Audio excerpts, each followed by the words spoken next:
జనగామ జిల్లా కేంద్రంలో ఈ రోజు స్థానిక ఎన్ఎంఆర్ గార్డెన్స్ లో బీసీజేఏసీ వివిధ కుల సంఘాలతో సమావేశం. సంఘం అధ్యక్షుడు దూడల సిద్ధయ్య గౌడ్ అధ్యక్షతన ఏర్పాటు చేయగా నూతన స్టీరింగ్ కమిటీ ఏర్పాటుకు చర్చించింది. ఈ సమావేశంలో ad hoc committee chairman Sevelli Sampath, vice chairman Dharmapudi Srinivas, సలహాదారులు డాక్టర్ కల్నల్ భిక్షపతి, కంచరాములు, ముఖ్య నాయకులు మంగళంపల్లి రాజు, జాయా మల్లేష్, పండుగ హరీష్ ముదిరాజ్, కొత్తపల్లి అవినాష్, సింగిరి ప్రశాంత్ యాదవ్లు మాట్లాడుతూ జనగామ జిల్లా బీసీజేఏసీ తెలంగాణ వ్యాప్తంగా 33 జిల్లాలకు దిక్సూచిగా ఈ కమిటీ పనిచేయబోతుందని తెలిపారు.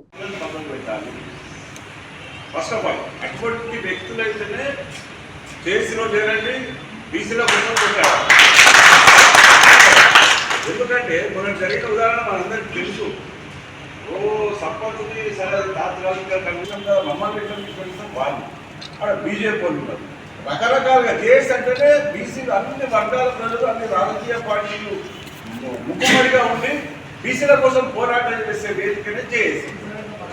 మాత్రం పార్టీలను విమర్శించకుండా మా పార్టీ గొప్పది మీదే అనే పోవడం వల్ల ఇటువంటి అనర్థాలు జరిగే ప్రమాదం ఉంది. కాబట్టి ఎవరైనా భవిష్యత్తులో ఉండాలనుకునే వాళ్ళు వాళ్ళ పార్టీ వ్యతిరేకంగా మాట్లాడుకోండి. బీజేపీ ఉంటే టీఆర్ఎస్ ఉంటే కాంగ్రెస్ విమర్శించుకున్న పార్టీల వారిగా కేసీఆర్ ఏర్పడినప్పుడు మాత్రం బీసీలకు నిరాదమే ఉండాలి.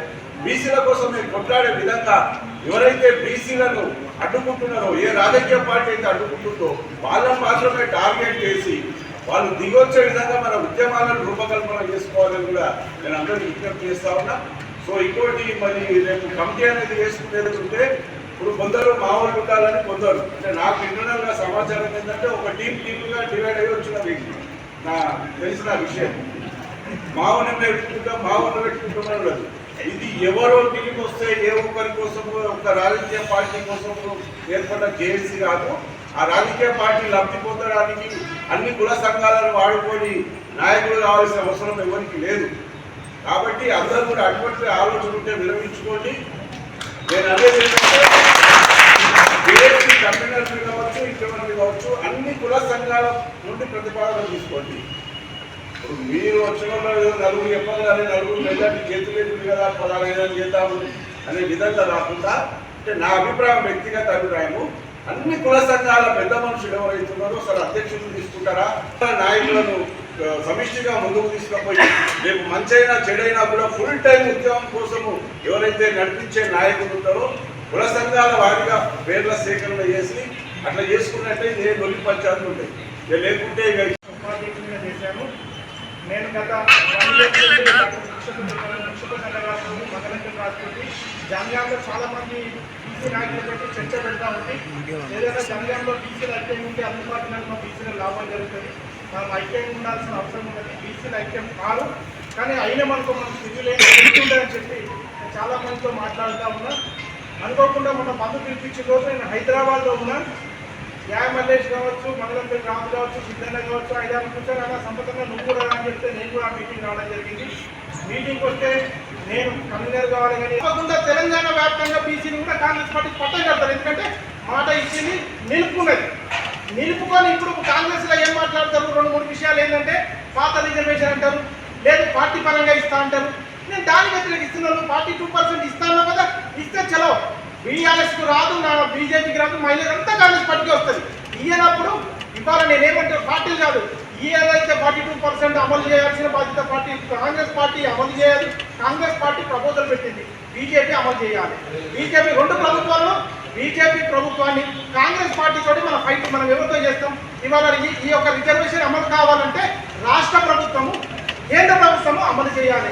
ఏదైనా మాట్లాడాలంటే కూడా 2 ప్రభుత్వాలను మాట్లాడాల్సిన అవసరం ఉంటుంది. ఇవాళ నేను ఏమంటున్నా, రేపు నేనున్న సేమ్ అధికార పార్టీలో ఉన్నవాళ్ళు వాళ్ళ పార్టీల గురించి మాట్లాడలేరు. రేపు పొద్దున టీఆర్ఎస్ పార్టీ అధికారంలో ఉంటే నేను కూడా బాధ్యత తీసుకొని నేను కూడా మాట్లాడలేను. ఎందుకంటే నేను అదే ప్రభుత్వంలో ఉండి నేను అదే పార్టీని విమర్శించలేను. ఎప్పుడు కూడా ప్రతిపక్ష నాయకులు కొట్టాడాల్సి ఉంటుంది, మాట్లాడాల్సి ఉంటుంది. నేను ఏమంటున్నా, ఇవాళ బీసీల ఏకమైన రేపు అన్ని పార్టీలలో చాలామంది మనం గత 60 సంవత్సరాలుగా ఈ రాజ్యాధికారం అంతా ఓసీల చేత, రెడ్డిల చేతిలో రాజ్యాధికారం ఉన్నది. ఇవాళ విద్యలో కావచ్చు, ఉద్యోగాలు కావచ్చు, రాజకీయాలు కావచ్చు, మనం అణగదొక్కబడ్డాం. ఇవాళ తెలంగాణ తెచ్చుకున్నాం. ఇవాళ బీసీల కోసం ఒక ఉద్యమం స్టార్ట్ అయింది. తెలంగాణ ఉద్యమం ఎట్లయితే స్టార్ట్ అయిందో బీసీల ఉద్యమం స్టార్ట్ అవుతుంది. ఇలా అందరూ మమేకంగా ప్రతి ఒక్క మనిషిలో ఉన్నది. బీసీ అనే ఫీలింగ్ ఉన్నది.